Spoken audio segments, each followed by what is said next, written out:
ফেনীতে বাড়ছে বন্যার শঙ্কা, বাঁধ ভেঙে প্লাবিত ২২ গ্রাম, যোগাযোগ বিচ্ছিন্ন ২ উপজেলা।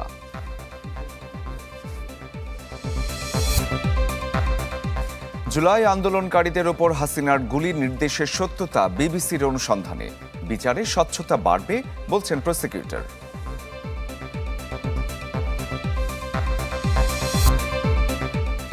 জুলাই গণহত্যায় শুধু শেখ হাসিনা নয়, আওয়ামী লীগেরও বিচার হওয়া উচিত, মন্তব্য মির্জা ফখরুলের।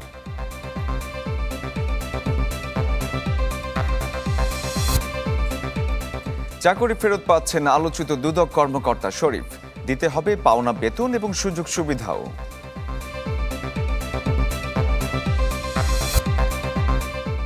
দিনক্ষণ ঠিক না হলেও নির্বাচন ঘিরে ভিন্ন অবস্থান, দলগুলোর বোঝাপড়ার অভাব দেখছেন বিশ্লেষকরা।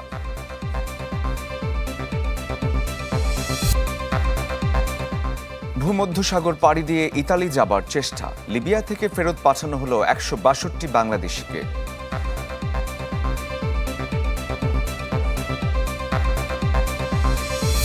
অবিরাম বৃষ্টি আর পাহাড়ি ঢলে ফেনীর মুহুরী, কোহোয়া ও সিলোনিয়া নদীর ১৫টি স্থানে বাঁধ ভেঙে গেছে।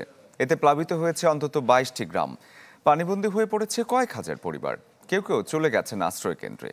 রাস্তাঘাট ডুবে যাওয়ায় জেলা শহরের সাথে যোগাযোগ বিচ্ছিন্ন পরশুরাম ও ফুলগাজী উপজেলার। বিদ্যুৎহীন হয়ে পড়েছে বেশিরভাগ এলাকা, ব্যাহত হচ্ছে মোবাইল নেটওয়ার্ক সেবা। ২ দিনে বৃষ্টিপাত রেকর্ড করা হয়েছে ৫০৯ মিলিমিটার। পানি উন্নয়ন বোর্ড বলছে নদীর পানি এখনও বিপদসীমার ওপর দিয়ে বইছে। উজানে বৃষ্টি অব্যাহত থাকলে আরও বাঁধ ভাঙার শঙ্কা রয়েছে। এখনো কোনো সহযোগিতা পাই নাই, খানা দানা এখনো স্যার কোনো কিছু নাই, খাইতে পারি নাই। গরু ছাগল নিয়ে, হাঁস মুরগি নিয়ে, বাচ্চা কাচ্চা নিয়ে থাকতে পারি না, পানিতে ভাসিয়ে যাইয়ে। মরি নদীর 10টা বাগনা ভাঙছে, ওই দিক থেকে শালদর দিয়ে পানি আইতেছে, পানির চাপ দিতেছে, ও প্রচুর পরিমাণ পানি বাড়তেছে। কাজ করলে তো আমাদের আর এই দুর্দশা হতো না। যখন আমরা দেখি বাংলাদেশে বড় বড় ব্রিজ গুলা করে, কোটি কোটি টাকা ব্যয় করে ব্রিজ করে, 2 বছরের মধ্যে ব্রিজ কমপ্লিট হয়ে যায়। আজকে এতটা বছর আমাদের মুহুরী নদী সংস্কার কেন হলো না? এদিকে টানা বৃষ্টিতে কয়েকটি জেলায় দেখা দিয়েছে জলাবদ্ধতা, এতে দুর্ভোগে পড়েছেন এলাকাবাসী। নোয়াখালীতে গেল ২৪ ঘন্টায় ২০৮ মিলিমিটার বৃষ্টিপাত রেকর্ড করা হয়েছে। ডুবে গেছে শহরের বেশিরভাগ এলাকা, পানি ঢুকে পড়েছে নিচু বাসাবাড়ি এবং ব্যবসা প্রতিষ্ঠানে। বৃষ্টি অব্যাহত থাকলে শহরের পাশাপাশি কবিরহাট, বেগমগঞ্জ, সেনবাগ এবং সোনাইমুড়িতে গত বছরের মতো স্থায়ী জলাবদ্ধতা দেখা দিতে পারে। বৃষ্টির পানিতে ডুবে গেছে বরিশাল শহরও। আর বৈরী আবহাওয়ায় ভোলা থেকে 10টি রুটে বন্ধ রয়েছে নৌযান চলাচল।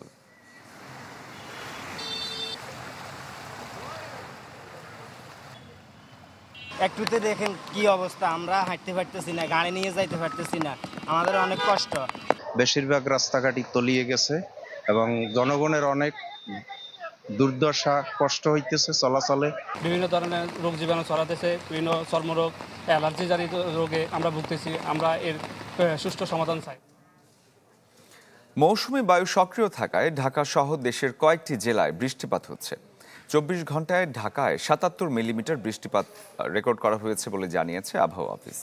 জানানো হয় আজ বিকেলের পর থেকে বৃষ্টির পরিমাণ কমে আসবে ধীরে ধীরে। তবে ঢাকা, রাজশাহী, ময়মনসিংহ, সিলেট ও চট্টগ্রামের অধিকাংশ জায়গায় হালকা থেকে মাঝারি বৃষ্টি হতে পারে। এছাড়া রংপুরের অনেক জায়গায় হালকা থেকে ভারী বৃষ্টিও হতে পারে। ঢাকা, খুলনা, বরিশাল, চট্টগ্রামের কোথাও কোথাও ভারী থেকে অতি ভারী বৃষ্টিও হতে পারে।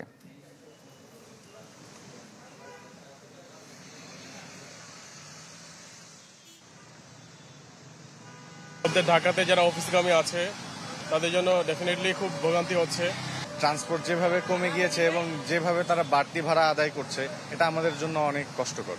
পানি বিভিন্ন জায়গায় জমাবদ্ধ হয়ে থাকতেছে, ড্রেন ঠিক মতো কাজ করতেছে না, ড্রেনের পানি ওভারফ্লো হয়ে রাস্তায় চলে আসতেছে।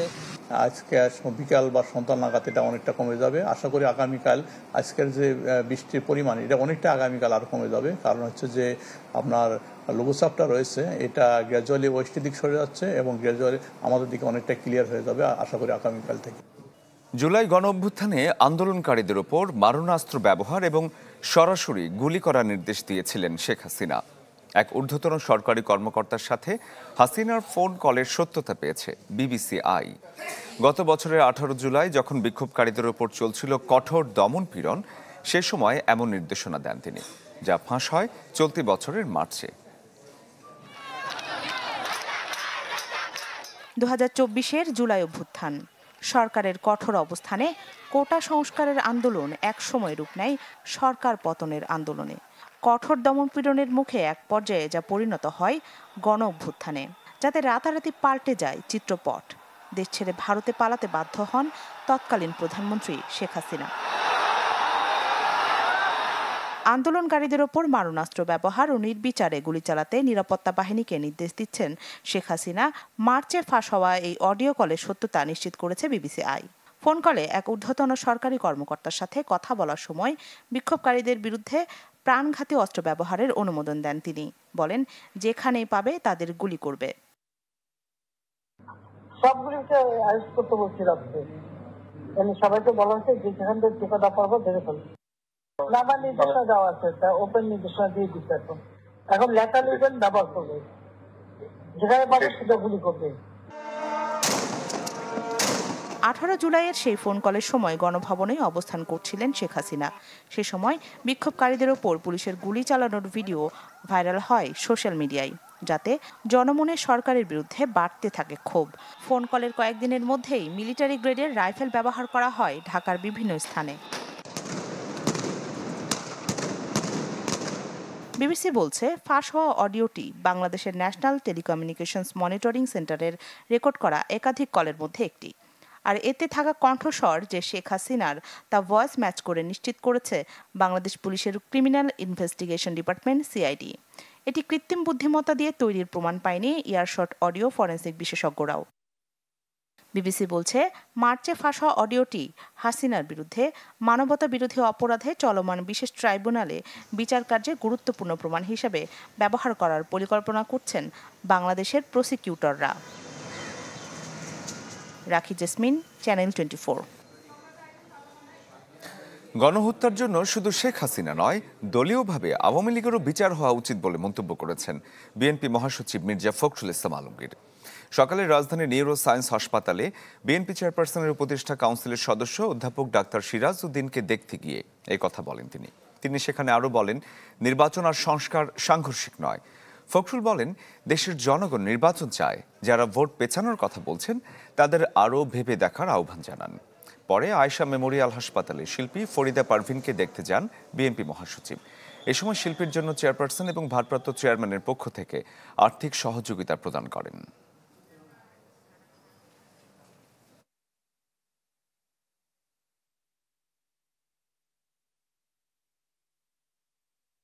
যে সমস্ত রাজনৈতিক দল আপনার ফ্যাসিবাদের পক্ষে থাকবে বা যারা ফ্যাসিবাদের পক্ষে কাজ করবে, বিশেষ করে আওয়ামী লীগ কাজ করেছে, তাদের প্রতিটি ব্যক্তির শাস্তি হওয়া প্রয়োজন।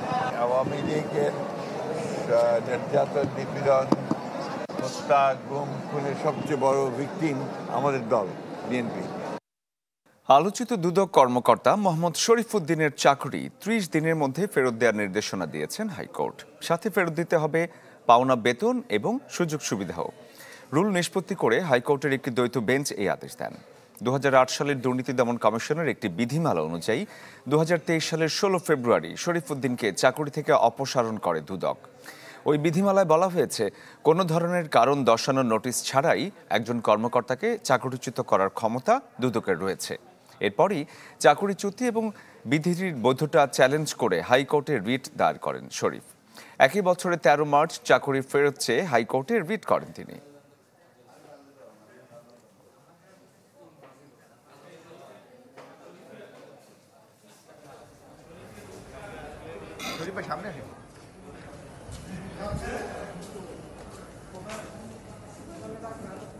তাকে চাকুরিতে জ্যেষ্ঠতা সহ সকল বেনিফিট সহ বকেয়া বেতন সহ চাকরিতে পুনর্বহালের নির্দেশ দেওয়া হয়েছে এবং সেই সঙ্গে তাকে দুদক কর্মচারী চাকরি বিধিমালার 54(2) ধারায় যে চাকরিচ্যুতির আদেশ দেওয়া হয়েছিল সেটাকে ভয়েড অফ ইনিশিও বলা হয়েছে, অর্থাৎ প্রথম থেকে ওটা বাতিল।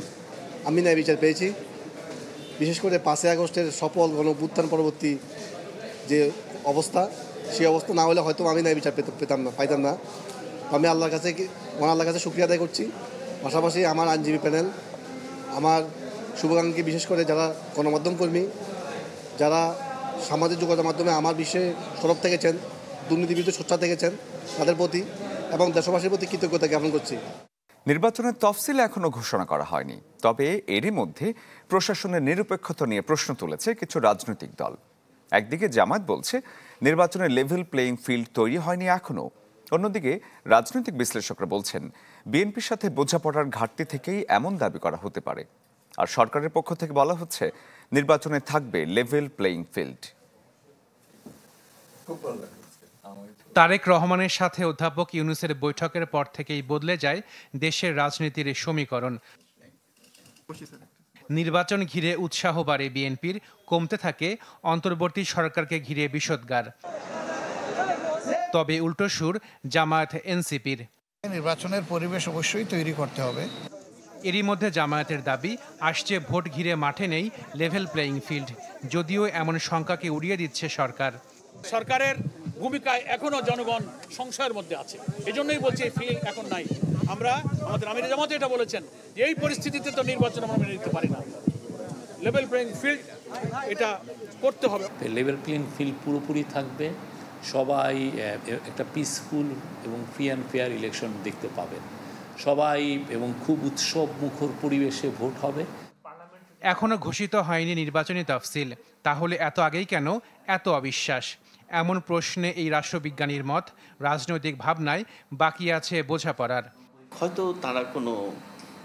তাদের কোনো চাওয়া পাওয়া আছে বিএনপির সাথে।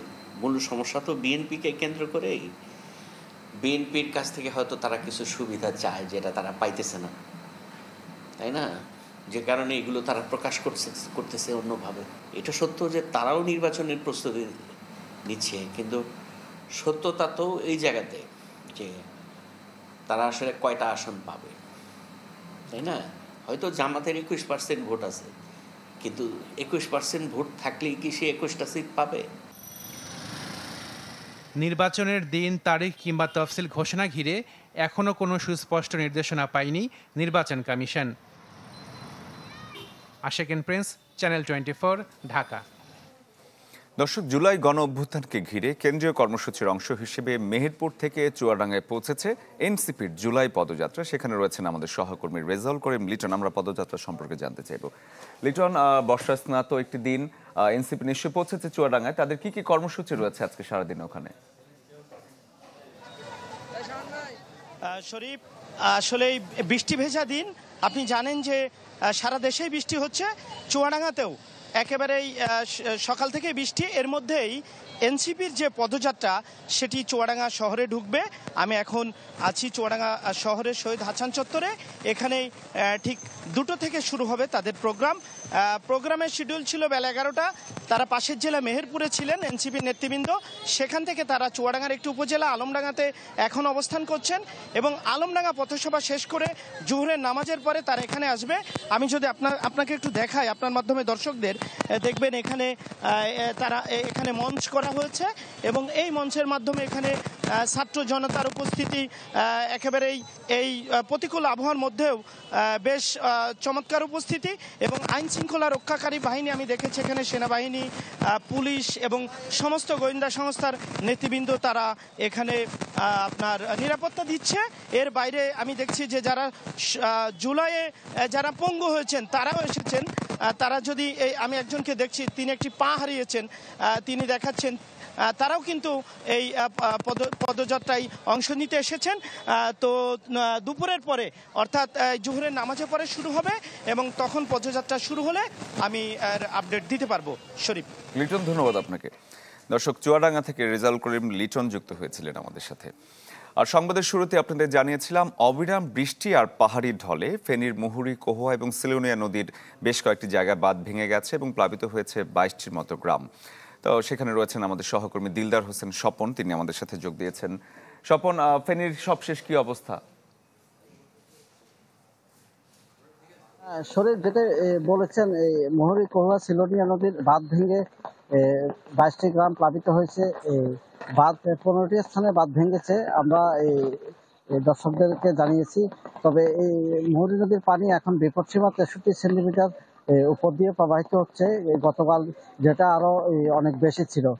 পানি উজানে যদি বৃষ্টিপাত না হয় তাহলে পানি কমে যাবে। তবে এখন যে 22টি গ্রাম প্লাবিত হয়েছে, ওই প্লাবন এলাকাগুলোতে নিচু এলাকা সহ ওই গ্রামগুলোতে পানি প্রবেশ করেছে এবং ওইখানে যারা বসবাস করছেন তারা একটা ভোগান্তির মধ্যে পড়েছেন। আর আমি এখন যেখানে রয়েছি আমার পিছনে এই সড়কটি, এটা ফেনী পরশুরাম আঞ্চলিক মহাসড়ক উপজেলার এই সড়কের মাধ্যমে ফুলগাজী এবং পরশুরাম দুই উপজেলার যোগাযোগ হয়। ফেনী শহরের সাথে এখন যোগাযোগ বিচ্ছিন্ন রয়েছে। এখন এই সড়ক দিয়ে পায়ে হেঁটে যাওয়া ছাড়া এখন আর কোনো বিকল্প নেই, যেহেতু এই সড়কের মধ্যে এখন পানি রয়েছে প্রায় কোথাও হাঁটু পরিমাণ, কোথাও কোমর পরিমাণ। তবে পানি বৃষ্টিপাত এখন হালকা গুড়ি গুড়ি বৃষ্টিপাত হচ্ছে, তবে উজানে যদি বৃষ্টিপাত বন্ধ থাকে তাহলে হয়তো এই পানি কমে যাবে, না হলে যেভাবে ভোগান্তি রয়েছে এভাবে ভোগান্তিতে থাকতে হবে। এই ছিল আমার সর্বশেষ। ধন্যবাদ আপনাকে আমাদের সাথে যোগ দেওয়ার জন্য। দর্শক, ফেনীর চিত্র দেখাচ্ছিলাম আপনাদের। লিবিয়া থেকে দেশে ফেরত পাঠানো হয়েছে 162 বাংলাদেশিকে। সকালে হজরত শাহজালাল আন্তর্জাতিক বিমানবন্দরে সকাল 7:30টায় বুরাক এয়ারের একটি বিশেষ ফ্লাইটে এই ঢাকায় পৌঁছান তারা। বাংলাদেশিদের মধ্যে লিবিয়ার বেনগাজির গানফুদা ডিটেনশন সেন্টারে ছিলেন 141 জন এবং ত্রিপোলির তাজোরা ডিটেনশন সেন্টারে ছিলেন 16 জন। এছাড়াও 5 জন ত্রিপোলিতে অপহরণের শিকার হন। দেশে ফেরত পাঠানো বাংলাদেশিদের বেশিরভাগই ভূমধ্যসাগর পাড়ি দিয়ে ইতালি যাওয়ার চেষ্টা ছিলেন। আন্তর্জাতিক অভিবাসন সংস্থা IOM এর সহায়তায় তারা দেশে ফিরে আসেন।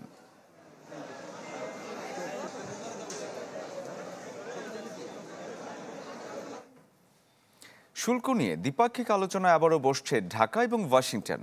The office of the United state trade representative USTR বাংলাদেশকে 9 থেকে 11 জুলাই দ্বিতীয় দফায় আলোচনার আমন্ত্রণ জানিয়েছে। প্রধান উপদেষ্টার প্রেস উইং থেকে এই তথ্য জানানো হয়। সেখানে বলা হয়, বাণিজ্য উপদেষ্টা শেখ বশির উদ্দিন এবং জাতীয় নিরাপত্তা উপদেষ্টা ডক্টর খলিলুর রহমান বাংলাদেশ থেকে অনলাইনে এই বৈঠকে যুক্ত হবেন। বাণিজ্য সচিব এবং মন্ত্রণালয়ের একজন অতিরিক্ত সচিব ওয়াশিংটনে বৈঠকে সরাসরি উপস্থিত থাকবেন। বাংলাদেশ আশা করে 27 জুনের প্রথম বৈঠকের পর দ্বিতীয় এই বৈঠক হবে ফলপ্রসূ। উল্লেখ্য, সোমবার বাংলাদেশ থেকে আমদানি করা পণ্যের ওপর 35% শুল্ক নির্ধারণ করে দেন মার্কিন প্রেসিডেন্ট ডোনাল্ড ট্রাম্প।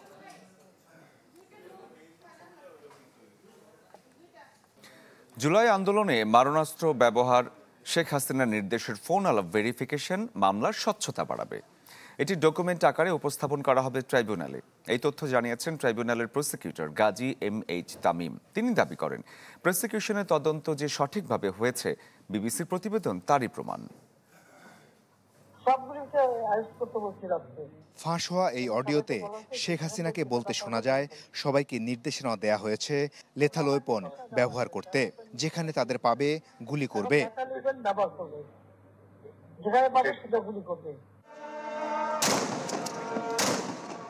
এই অডিও রেকর্ডটি যে শেখ হাসিনার, সেটি সিআইডির ফরেন্সিক ল্যাবে পরীক্ষা করে অনেক আগেই নিশ্চিত হয়েছে ট্রাইব্যুনালের প্রসিকিউশন। এবার সেই অডিওর সত্যতা যাচাই করেছে আন্তর্জাতিক গণমাধ্যম বিবিসি। ব্রিটিশ সংবাদ মাধ্যমটির প্রতিবেদনে বলা হয়েছে, অডিও ফরেন্সিক বিশেষজ্ঞদের সংস্থা এয়ারশট দিয়ে রেকর্ডিংয়ের সত্যতা যাচাই করা হয়। প্রতিবেদনে এও বলা হয়, অডিওটি এডিট করা বা কোনো রকম পরিবর্তনের প্রমাণ মেলেনি। এমনকি কৃত্রিমভাবে তৈরি করা হয়েছে এমন সম্ভাবনাও খুবই কম। এয়ারশটের বরাত দিয়ে বিবিসি জানায়, ফাঁস হওয়া রেকর্ডিংটি সম্ভবত একটি কক্ষে রেকর্ড করা হয়েছিল, যেখানে ফোন কলটি স্পিকারে চালানো হচ্ছিল। প্রসিকিউটর গাজী MH তামিম বলছেন, তাদের তদন্ত যে সঠিকভাবে হয়েছে, বিবিসির প্রতিবেদন তারই প্রমাণ।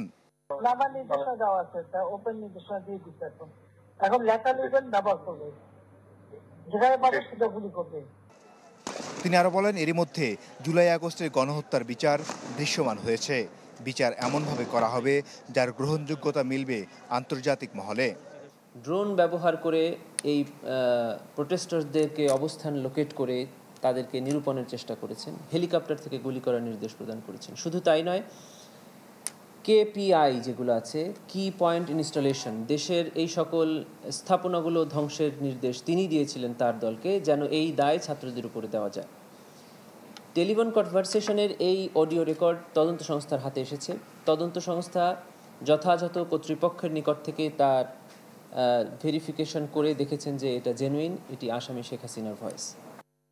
বৃহস্পতিবার শেখ হাসিনা, আসাদুজ্জামান খান কামাল ও সাবেক পুলিশ মহাপরিদর্শক চৌধুরী আব্দুল্লাহ আল মামুনের অভিযোগ গঠনের আদেশের দিন ধার্য আছে। এর আগে আদালত অবমাননার এক মামলায় 6 মাসের সাজা হয়েছে সাবেক প্রধানমন্ত্রী শেখ হাসিনার। মাসুদুর রহমান, চ্যানেল 24, ঢাকা।